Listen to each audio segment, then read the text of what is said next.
미국이 관세 협상 상대국들을 향해서 먼저 움직여서 먼저 타결하는 쪽이 유리하다며 속도 압박을 하고 있습니다. 다음 주에 최상목 부총리 겸 기획재정부 장관과 스콧 벨선트 미국 재무장관이 만나는 등 우리나라도 미국과의 협상에 나설 것으로 보이는데요. 관련 내용에 대해서 민정은 국립외교원 미주연구부 교수와 함께 이야기 나눠보겠습니다. 어서 오세요. 네, 안녕하세요. 네, 협상 테이블에 빨리 오는 사람이 유리하다라는 건데 왜 이렇게 재촉하는 겁니까? 아무래도 미국은 트럼프 행정부는 성과를 빨리 내고 싶겠죠. 취임 초기에 이민 정책과 더불어서 이 통상 정책에 있어서 성과를 내서 국민들에게 홍보해야 될 거 아니겠습니까? 특히 무역수 적자를 줄이는 것에 출범 초기에 방점을 찍고 불공정한 무역 관행을 좀 개선해서 미국이 우호적인 통상을 만들고 싶어 하거든요. 그거에 이제 그 핵심인 것이 불공정한 관세율. 그래서 상호 관세율을 갖다가 차등적으로 대규모 무역수지 적자국들에게 부과해가지고 이제 그 기준을 만든 다음에 양자 협상을 한다는 거잖아요. 근데 우리가 좀 그거와 더불어서 보편 관세 10%는 이미 부과하고 발효가 돼서 시행이 되고 있습니다. 그러니까 상호 관세율이 워낙 차등적으로 숫자가 크기 때문에 우리가 보편 관세율 10%에 대해서는 조금 좀 간과하는 부분이 있는데 이걸 통해서 미국은 어떤 관세 수입을 올리고 있는 상황이고요. 그리고 상호 관세를 바탕으로 해서 성과를 내려고 하기 때문에 아무래도 취임 한 100일 정도가 지났을 때 국민들에게 보여줄 수 있는 숫자, 성과가 필요하지 않겠습니까? 그것이 이민자 추방자 수와 더불어서 아무래도 통상 정책에서 어느 정도까지의 어떤 그 성과를 이뤘나 요걸 강조할 거기 때문에 아무래도 빨리 협상을 해서 성과를 내고 싶은 그리고 미국 국내적으로 본다면 이 트럼프 행정부의 주요 정책에 대해서 많은 불만과 혼란이 있지 않습니까? 그런 부분도 고려해서 하루빨리 성과를 내서 좀 잠재우려고 하는 이런 의도도 있는 거 아닌가 생각하고 있습니다. 앞선 사례들을 보면 국가로 따지면 일본, 기업으로 따지면 우리나라의 현대 같은 사례를 좀 봤을 때 이렇게 먼저 관세 협상을 하려고 하는 그런 시도가 그 유불리는 좀 어떻게 보세요? 그거는 이제 한 50대 50 정도로 보고 있어요. 근데 이제 우리에게 선택권이 있다면 50대 50을 놓고서 우리가 이제 꼼꼼하게 우리의 전략적인 경제적 이익을 따져가지고 이제 빨리 할 것인가 천천히 할 것인가를 결정을 할 수가 있는데 네. 지금 상황은 우리에게 그리 녹록하지 않은 상황입니다. 그러니까 상호 관세율이 이미 발효가 됐고 한국은 어떤 주요 무역 수지 흑자국 중에 하나가 되고 있고요. 그렇기 때문에 우리 기업의 피해가 이제 지속적으로 이제 쌓일 거란 말이에요. 그렇기 때문에 이제 그런 부분에서 기업의 피해를 줄여주기 위해서 빨리 이제 협상을 해야 되는 거 아니냐 이런 목소리가 크고 이와 더불어서 일본이라든지 여타 주요 무역 대상국들이 빨리 이제 협상에 들어가가지고 이제 그 결과를 내고 있기 때문에 국내 정치적으로도 좀 조바심이 날 수가 있겠죠. 그런 측면에서 이제 그리고 미국 행정부가 빨리 협상을 하는 것이 유리할 것이다. 그래서 재촉을 하고 있기 때문에 이런 상황에서 우리가 좀 뒷걸음치면서 좀 나중에 하겠다 이렇게 할 수 있는 그런 상황이 아닙니다. 그렇기 때문에 우리는 제가 생각할 때는 우리 정부가 좀 제한된 선택지를 가지고 있고 그 안에서 어떤 최대의 효과를 내기 위해서 좀 노력하고 있기 때문에 그 상황은 좀 빨리 협상을 마무리하면서 다른 나라 국가들보다 차별을 받지 않는 이런 선에서 마무리하는 것을 목표로 하고 있지 않나 생각을 하고 있습니다. 네. 네. 그러니까 우리가 마냥 미룰 수만도 없는 그런 상황으로 보인다라고 이제 해주셨는데 어떻습니까? 트럼프 미국 대통령이 원스톱 쇼핑이라는 단어를 미리 이제 꺼내놔가지고 우리가 협상에 좀 발이 묶인 상황 아니냐? 어떻게 보세요? 어떤 전략으로 가져가야 된다고 보세요? 그러니까 트럼프 대통령이 원스톱 쇼핑해가지고 이제 무역수지 균형을 맞추는 부분, 그다음에 에너지 부분, 관세 부분 이와 더불어서 이제 방위 분담까지 모두 다 한꺼번에 포함해서 하나의 큰 딜을 하자 이런 얘기를 하지 않았습니까?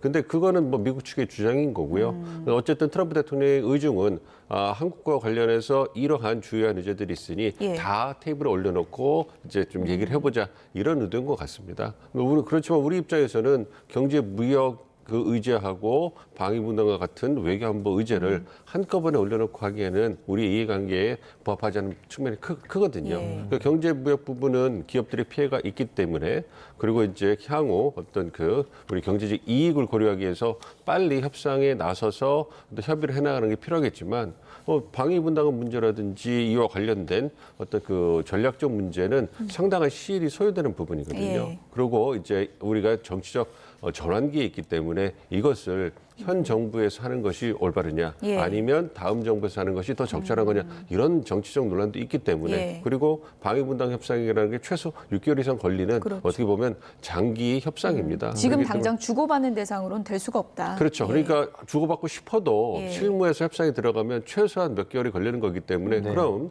자연스럽게 우리의 새 정부가 출범하지 않습니까? 그렇다면 그런 부분에서 국내적 논란이 있을 수 있기 때문에 우리 입장에서는 바로 띄워놓고 예. 우선적으로 급한 경제 무역 부분, 미국이 독촉하고 있잖아요. 그 부분에 대해서 협상을 시작하고 외교안보 부분의 협상은 좀 시간을 두고 이제 협상을 시작하자고 하는 분리 전략을 쓰는 것이 저희한테는 적절하다고 보고 그거는 충분히 미국 행정부에도 통할 수 있을 거라 생각하고 있습니다. 최상목 부총리가 이제 조만간 베선트 재무장관을 만나서 상호관세 관련된 어떤 협의를 할 것으로 보이는데 뭐 나바로가 아닌 이렇게 베선트 장관이 나오는 게 우리한테 좀 유리할 수도 있다라는 분석이 있어요. 아무래도 담당 부처의 수장이 나오는 게 격이 맞죠. 그러니까 우리 이제 기획재정부 장관이 가시고요. 예. 이제 산업부 장관이 가시기 때문에 이 부분에서 이제 카운터파트라고 할 수 있는 재무부 상무 장관이 나오시는 게 맞는 예. 거고.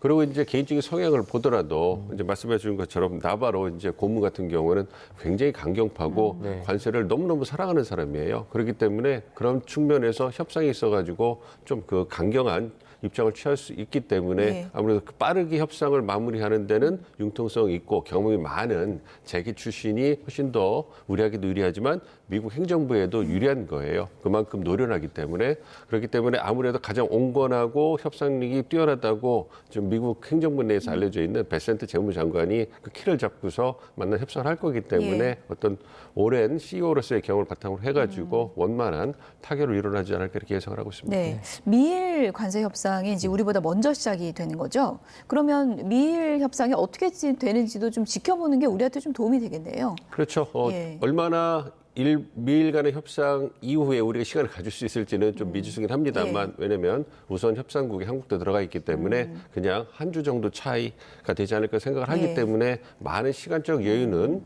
좀 가지지 못하겠지만 그럼에도 불구하고 미일 간의 협상 맺은 협상 결과를 보면 예. 우리도 어느 정도까지 양보하고 어느 정도까지 얻을 수 있겠다 이런 부분에서 어떻게 보면 큰 가이드라인은 우리가 가질 수 있지 않을까 좀 생각을 하고 있습니다. 예. 그래서 한편으로는 일본이 먼저 적극적 협상에 나서준 것에 대해서 감사하는 측면도 있고요. 또 하나 우려는 우리가 일본만큼 못 받아보면 어떡하냐 이런 부분에 대한 우려도 있긴 한데요. 어쨌든 일본과 우리가 갖고 있는 이해관계가 좀 다를 수 있기 때문에 그런 측면에서 일본이 협상한 결과를 잘 보고 그거를 갖다 우리도 좀 벤치마크하고 그다음에 협상을 하는데 어필을 해가지고 예. 우리에게 보다 유리한 결과를 이끌어내도록 해야 되겠습니다. 아니 먼저 오면 유리하다고 했으니까 먼저 협상하는 국가에 그런 확실한 페이보를 주는 것을 보여줄 거라고 보세요. 어떻게 보십니까? 가능성이 있다고 보고 예. 있습니다. 기준선을 정해놓고 있을 것이고요. 예. 그 부분에 있어서 빨리 협상을 하면 어느 정도 그래도 좀 더 혜택이 있다라는 걸 보여줘야지 남은 협상국들도 그것을 선례로 보고서 따라오지 않겠습니까? 그런 부분에서 이제 행정부, 미국 트럼프 행정부의 관료들이 빨리 협상하면 좋다 얘기를 하고 있는데 과연 그게 얼마나 예. 혜택을 줄지 지켜봐야 될 것 같습니다. 트럼프 대통령이 이제 자동차 관세 부과 대상에 올려놨다가 이번에는 그 자동차 부품 관련해서는 조금 관세 대상에서 잠시 제외하겠다 이렇게 말을 했거든요. 이렇게 좀 말을 정정한 이유는 어떻게 됩니까? 아무래도 미국 국내 경제 개의에 그러니까 미국 기업들의 고충이 반영된 것이 아닌가 생각을 하고 있습니다. 그러니까 그 관세가 부과되고 하다 보면 가격이 높아지게 되면 아무래도 수입이라든지 통상에 있어 제약이 올 수밖에 없을 것이고 네. 그것이 궁극적으로는 미국 내 자동차 부품의 수급에 있어서 차질을 빚을 수밖에 없거든요. 그러한 부분에 대해서 미국 재계에서 지속적으로 트럼프 행정부에 이제 로비를 한다든가 또 호소를 하고 있기 때문에 네. 그러한 부분이 반영이 된 것 같아요. 그래서 뭐 애플 같은 경우에도 스마트폰 같은 경우에도 예외가 없다고 했지만 팀 쿡 CEO를 만난 다음에 어려움을 경청한 다음에 그런 부분을 바꾸잖아요. 그러니까 그건 어느 정도 예견됐던 일이에요. 예. 그러니까 미국 내 경제 상황을 완전히 무시하고서 트럼프 대통령이 그냥 원칙을 밀어붙인다. 그거를 예상하는 전문가는 많지 않았는데 예상한 대로 조금씩 이제 미국 내 경제 상황을 고려해서 유예가 되고 면제가 되는 상황이 나오고 있기 때문에 그러한 걸 보면 큰 틀에서 우리 많은 사람들이 예상하는 방향으로 가고 있지 않나 생각하고 있습니다. 시장의 혼란이 이렇게 더 커진 게 정책이 자꾸 바뀌고 오락가락하니까 더 바뀐 것 같은데 그럼 보통은 준비가 부족했나? 이렇게 생각할 수 있는데 트럼프 행정부에서는 다 이것도 준비된 전략이다 이렇게 또 항변을 하더라고요. 그렇게 얘기를 할 수밖에 없겠죠. 예. 그런데 말씀해 주신 것처럼 우리가 볼 때는 큰 틀에서 정책 방향은 만들어졌지만 이렇게 빠르게 강하고 넓게 깊게 들어갈 줄은 다들 예상을 못했던 것 같아요. 예. 그리고 트럼프 대통령이 워낙 강하게 이제 추진을 하고 있다 보니까 관료들도 이제 그 부분을 따라가기 벅찬 부분도 있을 거고요. 실무진 같은 경우는 얼마나 일이 많겠습니까? 그렇기 때문에 그런 부분에서 좀 주목부기시키고 좀 이렇게 체계적이지 못하고 치밀하지 못하다 이런 평가를 받는 부분도 있는 것 같습니다. 네. 그리고 무엇보다 트럼프 대통령이 모든 권한을 다 가지고 최종 권한을 가지고 있어서 좌지우지하고 이제 그 오락가락하고 있기 때문에 그거를 수습하는 데도 바쁜 것 같아요. 그런데 그런 부분에서 이제 보여줄 혼선이 좀 나타나고 있는 건데 어쨌든 시장 입장에서는 이런 불확실성이 가장 큰 위험 요소 아니겠습니까? 그래서 지속적으로 이제 호소하고 로비를 하고 있는데 그런 부분들이 시간이 지나면 조금씩은 좀 완화될 수 있지 않을까 그렇게 조심스럽게 기대를 해봅니다. 네, 근데 이렇게 정책이 오락가락하는 것이 미국의 어떻게 보면 국가적인 신뢰도를 떨어뜨릴 수 있다라는 우려가 미국 내에서도 이제 흘러나오고 있어요. 그렇습니다. 미국이 기축통화국으로서 어떤 세계 경제 시스템을 자기가 만들고 한동안 그 혜택을 누려하지 않습니까? 네. 이제 그것이 작동하지 않는다고 해서 그것을 만든 국가인 주도한 국가인 미국이 어떤 시스템을 바꾸고 이제 굉장히 강하게 자국의 이익을 밀어붙이고 있기 때문에 그런 측면에서 국제 경제 분야에 있어서 미국이 갖고 있는 신뢰가 추락할 수밖에 없는 것이죠. 그 부분에 대해서 많은 미국 전문가들이라든지 지식인들이 다 우려를 하고 있는 거고 그럼에도 불구하고 트럼프 대통령이 단기적인 이해 그리고 틀을 새로 만들겠다는 그러한 목표를 가지고 추진을 하고 있기 때문에 이것이 어떤 선거로 승리한 행정부가 갖는 어떤 특권일 수 있을 것이고요. 그것이 이제 정책적 선택에 대한 이러한 우리의 어떤 예. 비용이라고 할 수가 있겠습니다.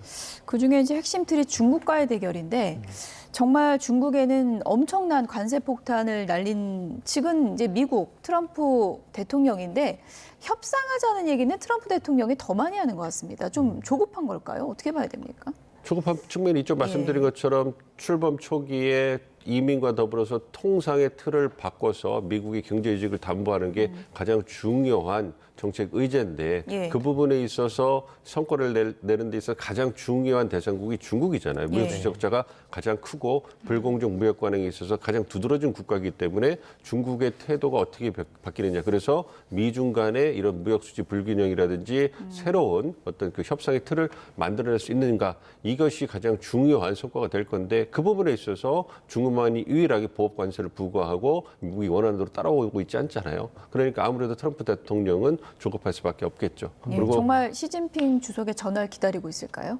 그럴 거라고 생각을 하고 있습니다. 기다리고 있고 그렇지만 초반 기싸움을 하고 있기 때문에 네. 이제 두 지도자가 이제 지켜보면서 이제 보고 있는데 두 분 스타일이 다르잖아요. 시진핑 주석 같은 경우 굉장히 진중하게 지켜보면서 이제 후위를 도모하는 이런 스타일인데 트럼프 대통령은 그런 성정이 아니시잖아요. 그래서 굉장히 앞서서 뭔가 주도하고 협상을 이끌어가면서 이제 모든 수를 다 보려고 하는 분이기 때문에 확연히 어떤 리더십의 차이가 나는 부분 그런 부분에서 이제 볼 수 있는데 어쨌든 중국이 많은 카드를 갖고 있더라도 중국도 불편할 거예요. 아무래도 미중 간의 관계에 있어서 어떤 수출 규모 이것도 상당히 중국이 앞서 있는 부분이 있고 그러니까 중국이 버틴다고 하더라도 예. 중국이 아픈 것은 사실입니다. 그렇기 때문에 중국도 미국과의 관계가 파국으로 가는 건 원치 않지만 지금 워낙 강하게 붙었기 때문에 지금은 조금 떨어져 가지고 시간을 벌면서 국내적 대외적으로 어떤 중국의 위상을 고려하는 단계가 아닌가 생각하고 있습니다.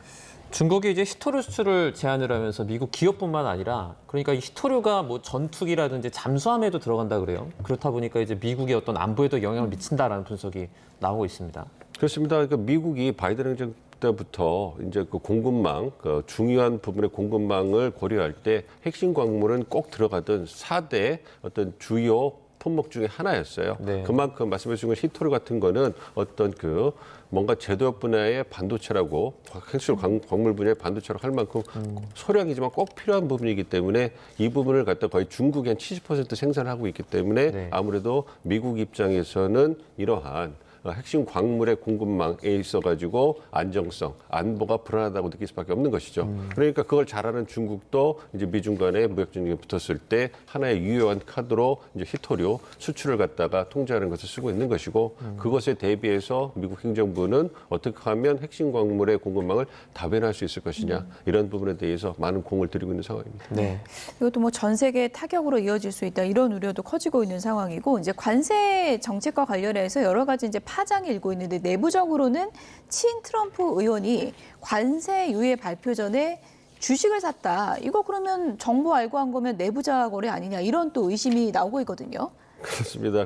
예. 굉장히 마조리 텔러 그린이란 조지아주 연방 하원 의원인데 예. 굉장히 강성이고 예. 어떤 하원 내에 미국 우선주의의 열렬한 신봉자거든요. 그리고 트럼프 대통령 재선 때도 상당히 많은 역할을 하신 분인데 이분이 이제 말씀해 주신 것처럼 현지 시간 지난 8월 9일 날 한 2만 1,000달러에서 31만 달러 규모의 주식을 매입을 했다는 거예요. 근데 이제 아무래도 매입한 품목을 보면 회사를 보면 아마존이라든지 테슬라라든지 애플이라든지 엔비디아라든지 퀄컴 핵심 기술이라든지 첨단 기술 핵심 분야 기업들이잖아요. 예. 그리고 공교롭게 이제 당시에 이제 상호관세 발효 때문에 주가가 폭락하다 이런 때였단 예. 말이에요. 그렇기 때문에 그런 부분을 고려해 본다면 혹시 내부 정보를 얻고서 예. 주식을 구매한 것이 아니냐 이런 의혹을 살 수밖에 없는 거죠. 왜냐하면 주가가 올랐기 때문에 네. 그런 의혹을 받는 거고 어쨌든 트럼프 대통령이 9일 오전에 주식시장이 급락하고 있을 때 지금이 매수 적기다 예. 이런 얘기를 했으니까 예. 그러니까 그린 의원 상황에서는 트럼프 대통령 행정을 도와주기 위해서 샀다 이렇게 항변할 수 있겠습니다만 따가운 눈초리는 어쩔 수 없을 것 같습니다.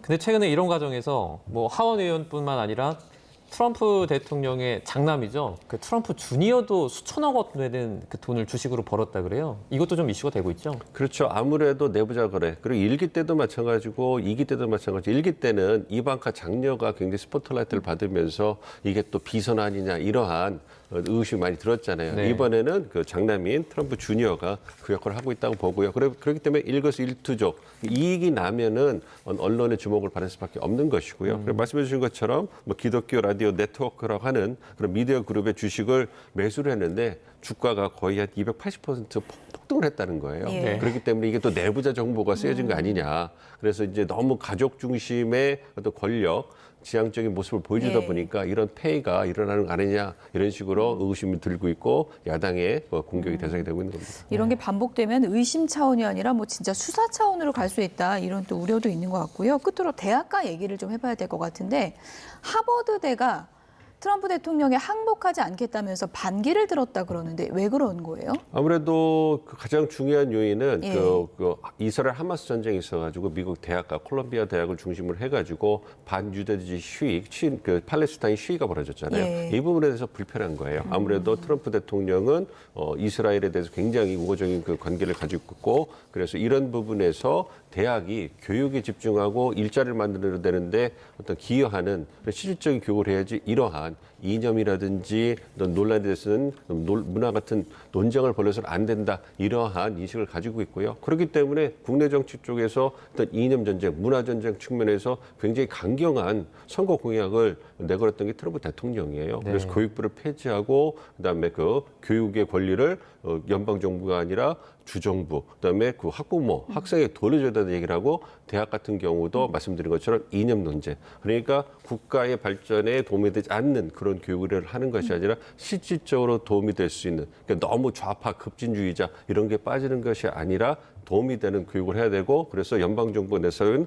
가이드라인 이 부분을 따라야 된다. 그러니까 누구를 고용할 것이고 누구를 갖다 입학시킬 것이고 어떤 커리큘럼을 가지고 교육할 것이고 이런 부분에 있어가지고 어떤 정부와 어떤 소통이 있어야 된다. 이런 얘기를 하는 거죠. 감사를 받아야 된다. 이런 얘기를 하는 건데 그 부분을 갖다 대학이 받아줄 수가 없는 거죠. 그래서 어떤 미국 대학의 어떤 상징을 할 수 있는 하버드 대학에서 이제 대학이 갖고 있는 독립성, 헌법상의 권리를 포기할 수 없다. 이렇게 이제 항변을 하는 거고 그러자마자 바로 이제 하버드 대학에 지급되던 어떤 천문학적인 보조금이라든지 어떤 프로그램을 갖다가 이제 중단시키는 그런 강수를 더 가지고 이제 양측이 좀 팽팽하게 대치하고 있는 상황입니다. 하버드대도 항복하지 않겠다 이런 뜻을 밝힌 상태인데 그러면 어떤 이런 상태가 뭐 다른 대학이라든지 좀 여파가 확산할 수도 있지 않습니까? 그렇습니다. 아무래도 하버드 대학이 갖고 있는 미국 내 상식성을 본다면 네. 하버드 대학이 지금 저항하는 이런 부분이 다른 대학들이 이제 연방 정부의 지침에 대해서 대응하는 그러한 가이드라인 될 거라고 생각하고 있고요. 네. 더 우려스러운 부분은 이제